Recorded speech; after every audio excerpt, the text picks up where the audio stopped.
Hello चार सभी का स्वागत है आपके अपने यूट्यूब चैनल कंपोस्टर पर। आपका सभी अच्छे होंगे और तैयारी आप लोगों की काफ़ी अच्छे से चल रही होगी फिजिक्स की। तो ये आपकी फिजिक्स की थर्ड नंबर की वीडियो। इससे पहले हम आपको एक वीडियो जो है वो लघु जो आपके महत्वपूर्ण प्रश्न पूछे जाते हैं लघु उत्तरीय, वो हमने आपको एक वीडियो दे दी है। उसके बाद सेकंड जो आपकी वीडियो आई थी वो आई है निश्चित उत्तरीय प्रश्न की। आपकी तीसरी वीडियो जिसमें हम दीर्घ उत्तरीय प्रश्न कवर करने वाले हैं। तो ये टोटल जो इसमें इंपॉर्टेंट क्वेश्चन है लगभग मान के चलिए 25 से 30 क्वेश्चन है लॉन्ग वाले। ठीक है, शॉर्ट एंड लॉन्ग दोनों कंबाइन है। तो इसमें से मान के चलिए लगभग 10 से 15 क्वेश्चन हम एक पार्ट में, बाकी जो 10 से 15 क्वेश्चन है वो हम सेकंड पार्ट में लेकर के आएंगे। तो वीडियो मिस नहीं करनी है। तो उसके लिए आपने क्या करना है, चैनल को सब्सक्राइब कर लेना है। बाकी जिन बच्चों को अर्ली एक्सेस चाहिए, क्वेश्चन जल्दी चाहिए, पीडीएफ के फॉर्म में चाहिए, आप लोग पीडीएफ परचेस कर सकते हैं हमारी वेबसाइट composer.com से जाकर के। वो प्रोसेस भी हम समझ लेंगे। बाकी जो बच्चे परचेस नहीं करना चाहते हैं पीडीएफ, खाली वीडियो से तैयारी करना चाहते हैं, तो आप वीडियो को स्किप करके आगे इंपॉर्टेंट क्वेश्चन से स्टार्ट कर सकते हैं। तो थर्ड पार्ट है। इसके बाद नेक्स्ट आपका एक आएगा वैकल्पिक प्रश्न उत्तर जो महत्वपूर्ण रहने वाले हैं वो। उसके बाद फिर आपका सेकंड पार्ट आ जाएगा इसका दीर्घ उत्तरीय प्रश्न का। तो जो बच्चे पीडीएफ लेना चाहते हैं सिंपली गूगल में चले जाएंगे, सर्च कर लेंगे कंपोजर। फर्स्ट नंबर पर आपको वेबसाइट मिल जाएगी, उस पर क्लिक करना है। नेक्स्ट आपने थोड़ा सा नीचे स्लाइड करना है, टॉप 30 क्वेश्चन का ऑप्शन मिलेगा, उस पर क्लिक करना है। नेक्स्ट आपने क्लास चूज कर लेनी है 12th के बाद आपने नेक्स्ट आ जाना है सब्जेक्ट पर। आपको हिंदी मीडियम इंग्लिश मीडियम दोनों के लिए पीडीएफ अवेलेबल है वेबसाइट पर। तो हिंदी वाले भौतिक विज्ञान, इंग्लिश वाले फिजिक्स पर क्लिक कर लेंगे। जैसे नेक्स्ट आप क्लिक करेंगे तो यहाँ पे आपको हिंदी और इंग्लिश के दोनों के ऑप्शन मिल जाएंगे। आप जिस मीडियम से उस पर आपने क्लिक कर लेना है और नेक्स्ट आपके सामने यहाँ पर पीडीएफ कुछ इस तरह से शो हो जाएंगी। ठीक है, तो इनमें से आपको जो पीडीएफ चाहिए वो आप सिंपली ऐड टू कार्ट कर लेंगे। जो पीडीएफ आपको चाहिए वो ऐड टू कार्ट कर लेंगे। यहाँ पे अगर सभी पीडीएफ लेते हैं आपको 30% का डिस्काउंट मिल जाएगा। टोटल जो कॉस्ट है वो है 90 रुपये। ठीक है, बट जब आप सभी पीडीएफ एक साथ ऐड करते हैं तो 27 माइनस करके लगभग आपको 63 की सारी पीडीएफ मिल जाएंगी।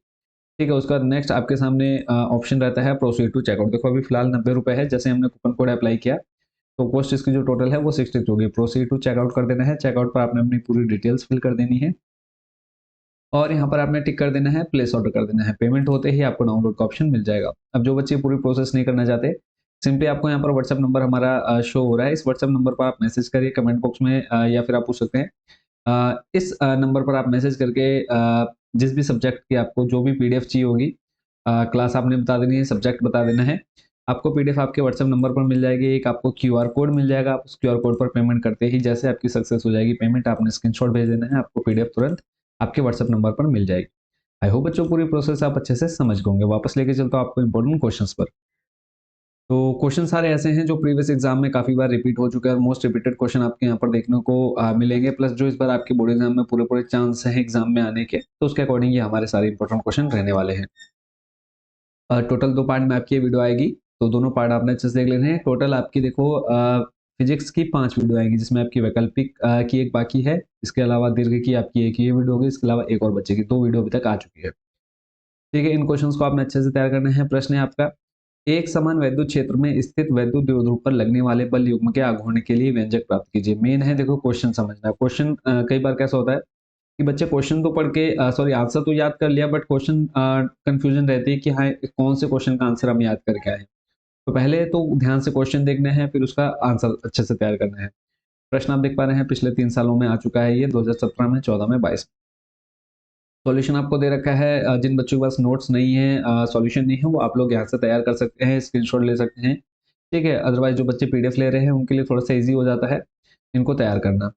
ठीक है, तो पीडीएफ लेने में कोई भी प्रॉब्लम आती है, कोई इशू, तो आप हमें व्हाट्सएप पर कॉन्टैक्ट कर सकते हैं। नंबर मैंने आपको दिखा दिया है स्टार्टिंग में। नेक्स्ट जो आपने तैयार करना है, क्वेश्चन 2010 और 14 में आया है। किसी वैद्युत द्विध्रुव के कारण अक्षीय स्थिति या फिर अनुदैर्ध्य स्थिति में किसी बिंदु पर वैद्युत क्षेत्र की तीव्रता का व्यंजक प्राप्त कीजिए। तो पूरा यहाँ पर आपको ये डेरिवेशन दे रखा है। इस डेरिवेशन को आपने काफी अच्छे से प्रिपेयर करना है। इंपॉर्टेंट रहने वाला है इस बार क्वेश्चन आपका ये। उसका नेक्स्ट लेके चलता हूँ आपको। अगला जो क्वेश्चन रहने वाला है, नेक्स्ट आपका वैद्युत द्विध्रुव। अब इस क्वेश्चन को आप देखेंगे तो 2011, 17, 19 में पूछा गया है कि वैद्युत द्विध्रुव की निरक्षीय स्थिति में स्थित किसी बिंदु पर वैद्युत क्षेत्र की तीव्रता का व्यंजक प्राप्त कीजिए। तो और इसी क्वेश्चन को घुमा करके दे देंगे तो देखो क्या लिखा है, किसी वैद्युत द्विध्रुव के कारण विषुवतीय तल पर स्थित किसी बिंदु पर वैद्युत क्षेत्र की तीव्रता का व्यंजक स्थापित कीजिए। क्वेश्चन एक ही है बट थोड़ा सा आपको घुमा करके मिल जाता है, तो इस चीज का थोड़ा आपने खास करके ध्यान रखना है। सॉल्यूशन आपको मैं पूरा यहाँ पर शो कर रहा हूँ ताकि जो बच्चे पीडीएफ नहीं ले रहे हैं वो भी बिना किसी टेंशन के सारे क्वेश्चंस को तैयार कर पाए। अगला प्रश्न आपके सामने है, इसमें कहा है स्थिर वैद्युतिकी में गाउस के प्रमेय की सहायता से कूलॉम के नियम का निगमन कीजिए। अब यहाँ पे आपको क्या करना है, स्थिर वैद्युत में गाउस के प्रमेय की सहायता से क्या करना है, कूलॉम का नियम आपको लाना है। पहले आपने गाउस की प्रमेय से कूलॉम का नियम आपने डाल दिया, उसके बाद नेक्स्ट आपने सॉल्यूशन स्टार्ट किया। उसके बाद अगला जो प्रश्न देख रहे हैं, प्रश्न आपका 2009, 11 और 14 में पूछा गया है। गाउस की प्रमेय की सहायता से लैम्ब्डा रेखीय आवेश घनत्व वाले लंबे आवेशित तार के समीप वैद्युत क्षेत्र की तीव्रता का व्यंजक प्राप्त कीजिए। इसी क्वेश्चन को आपने अथवा करके जो दे रखा है उसको भी आपने एक बार पढ़ लेना है। ये पूरा आपका यहाँ पर सॉल्यूशन है, स्क्रीनशॉट ले सकते हैं आप, या फिर वीडियो को रोक करके भी आप इनको तैयार कर सकते हैं। उसके बाद नेक्स्ट जो क्वेश्चन है उस पर लेके चलता हूँ आपको, और सारे आपके देखो मोस्ट रिपीटेड और इंपॉर्टेंट क्वेश्चन रहने वाले हैं इस बार आपके बोर्ड एग्जाम में, जितने मैं आपको दिखा रहा हूँ। अगला प्रश्न है, स्थिर वैद्युतिकी में गाउस के नियम का उल्लेख कीजिए तथा किसी अनंत विस्तार वाली एक समान आवेशित चादर के कारण उसके समीप बिंदु पर वैद्युत क्षेत्र के लिए सूत्र व्युत्पन्न कीजिए। प्रश्न आप देख पा रहे हैं 2014, 19 और 22 में पूछा गया है। और जो 19-22 में क्वेश्चन देखो घुमा कर क्या है कि एक समान आवेशित अनंत समतल चादर के कारण उसके समीप किसी बिंदु पर वैद्युत क्षेत्र की तीव्रता का सूत्र स्थापित कीजिए। इसको आपने देखना है, ये पूरा आपको डिटेल में देखो आंसर दिया गया है, तो आपको कहीं अलग से इसका आंसर ढूंढने की जरूरत भी नहीं पड़ने वाली है। उसका नेक्स्ट आपको लेके चलता हूँ अगले प्रश्न पर। प्रश्न है आपका 2016-11 में आया है कि स्थिर वैद्युतिकी में गाउस के नियम का उल्लेख कीजिए। इसका उपयोग करके किसी एक समान रूप से आवेशित पतले गोलीय खोल के कारण उसके बाहर तथा अंदर स्थित बिंदुओं पर वैद्युत क्षेत्र की तीव्रता ज्ञात कीजिए। इसको आपने देखना है। उसके बाद नेक्स्ट आपका जो क्वेश्चन रहने वाला है उस पर लेके चलता हूँ। और अगला जो प्रश्न है पूरा आपको यहाँ पर कंप्लीट सॉल्यूशन दिया हुआ है। अगला इंपॉर्टेंट जो क्वेश्चन होने वाला है, समांतर पट संधारित्र की धारिता का व्यंजक उत्पन्न कीजिए। व्युत्पन्न करना है आपको समांतर पट संधारित्र की धारिता। ठीक है, तो इसको आपने देखना है, और उसके बाद यहाँ पर पूरा डायग्राम और इसकी पूरी जो प्रोसेस है, कार्यविधि है, वो आपको यहाँ पर पूरा डिटेल में दिया गया है, और आराम से आपने इसको पढ़ लेना है। देखो टाइम है नहीं आपके पास ज़्यादा, ठीक है, तो कोशिश करनी जल्दी जल्दी सारे क्वेश्चन अच्छे से तैयार कर लेने हैं। प्रश्न है आपका, समांतर प्लेट संधारित्र की धारिता के लिए सूत्र का निगमन कीजिए जब इसकी प्लेटों के बीच आंशिक रूप से परावैद्युत पदार्थ रखा हो। प्रश्न आपका 2018 और 20 में पूछा गया। इस बार पूरे पूरे चांसेस है इस क्वेश्चन के आने के, तो यहाँ से आपने पूरा इसका कंप्लीट देख लेना है। उसके बाद नेक्स्ट जो आपका क्वेश्चन है उस पर लेके चलता हूँ। डिटेल में आपने एक बार आंसर पढ़ लेना है। अगला प्रश्न है, किरचॉफ किरचॉफ के नियम की सहायता से व्हीट स्टोन सेतु की संतुलित अवस्था में उसकी भुजाओं के प्रतिरोधों के बीच संबंध का व्यंजक स्थापित कीजिए।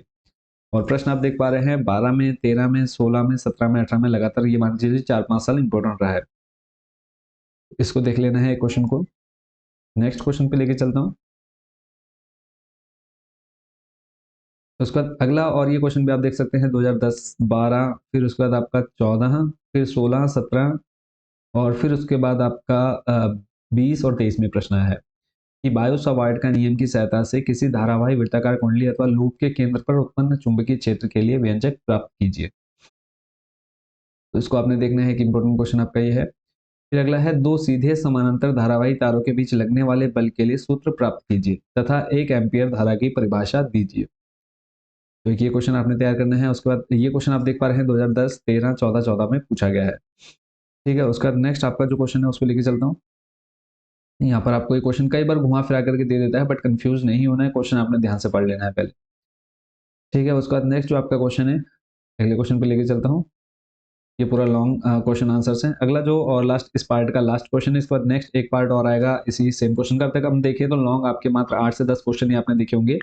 ठीक है, बाकी के लगभग 8 से 10 क्वेश्चन और मैं आपको नेक्स्ट पार्ट में प्रोवाइड करा दूंगा, तो चैनल के साथ जरूर जुड़े रहिएगा। बाकी जो बच्चे पीडीएफ परचेस कर ले रहे हैं तो उनके लिए तो अर्ली एक्सेस हो जाएगा, बाकी जो बच्चे नहीं ले रहे हैं वीडियो का वेट करेंगे, जल्दी वीडियो आ जाएगी नेक्स्ट पार्ट इसका, तो आप उससे क्वेश्चन को तैयार कर सकते हैं। प्रश्न आपका, एक निलंबित चल कुंडली धारामापी की रचना का वर्णन कीजिए, इसकी धारा सुग्राहिता को परिभाषित कीजिए। तो इस प्रश्न को आपने यहाँ से देख लेना है। ठीक है, ये पूरा आपका डिटेल में आंसर है। अब इसके बाद जो क्वेश्चन है उसको हम नेक्स्ट पार्ट में देखेंगे। पूरा आपको कंप्लीट यहाँ पे दिया है, यहाँ से हम नेक्स्ट पार्ट से स्टार्ट करेंगे अगले क्वेश्चन को। तो मिलते हैं बच्चों नेक्स्ट वीडियो में, और तब तक इन क्वेश्चंस को आप अच्छे से तैयार कर लीजिए। इसके बाद आपकी अभी 2 वीडियो आनी बाकी है, जिसमें हम एक इसका सेकंड पार्ट देखेंगे और एक आपके वैकल्पिक जो महत्वपूर्ण प्रश्न है वो। ठीक है, तो नेक्स्ट जो आएगा उसमें मिलते हैं नेक्स्ट पार्ट में। Thank you so much watching for this video and best wishes for your exam.